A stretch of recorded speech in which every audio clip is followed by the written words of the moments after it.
આમોદ નગરપાલિકાની બેદરકારીના કિસ્સામાં ફરી એકવાર જનતાની જાન અને માલને જોખમ. ફરી એકવાર આમોદ નગરપાલિકાની ગંભીર બેદરકારી બહાર આવી છે. શહેરના મધ્ય વિસ્તારમાં ખોદાયેલા ખાડાની અડધી અધૂરી અને નબળી ગુણવત્તાની મરામતના કારણે રાત્રિના 11ના વાગ્યાના સમયે એક બોલેરો પિકઅપ ગાડી ખાડામાં ધસી ગઈ. આ ગાડીમાં અંદાજે 900 જેટલા જીવતા મરઘા ભરેલા હતા અને વાહન ચાલકે દાવો કર્યો છે કે થોડું પણ મોડું થાત તો તમામ મરઘાંના જીવ જોખમાઈ જત. નેશનલ હાઇવે 64ના સર્વિસ રોડ ઉપર ભૂગર્ભ ગટરના આ ખાડામાં અત્યાર સુધીમાં લગભગ 25 જેટલી ગાડીઓ ખાબકી ચૂક્યા છે, છતાં નગરપાલિકા આંખ મીંચીને બેઠી છે. હવે પ્રશ્ન એ છે કે શું નગરપાલિકા કોઈ મોટી દુર્ઘટના થવાની રાહ જુએ છે? સ્થાનિક નાગરિકોનો ગુસ્સો ફાટી નીકળ્યો છે.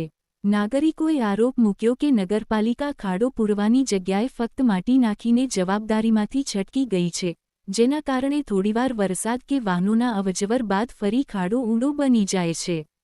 રાત્રિના સમયે થયેલી આ ઘટનામાં વાહનચાલકે પોતાની ગાડી બહાર કાઢવા માટે જેસીબી બોલાવવાની ફરજ પડી હતી, પરંતુ ત્યાં સુધી રાહ જોવી પડે એના બદલે બીજી એક બોલેરો પિકઅપ અને નગરજનોની ટોળાએ ભારે મહેનત કરીને ગાડી બહાર ખેંચી હતી. વાહન ચાલકનું કહેવું હતું કે, હું તો નગરપાલિકાની બેદરકારીનો ભોગ બન્યો છું. મારી ગાડીમાં 900 મરઘા ભરેલા હતા. જો ગાડી બહાર કાઢવામાં મોડું થયું હોત તો લાખોનું નુકસાન થત. નગરપાલિકા લોકોના જીવ સાથે રમે છે.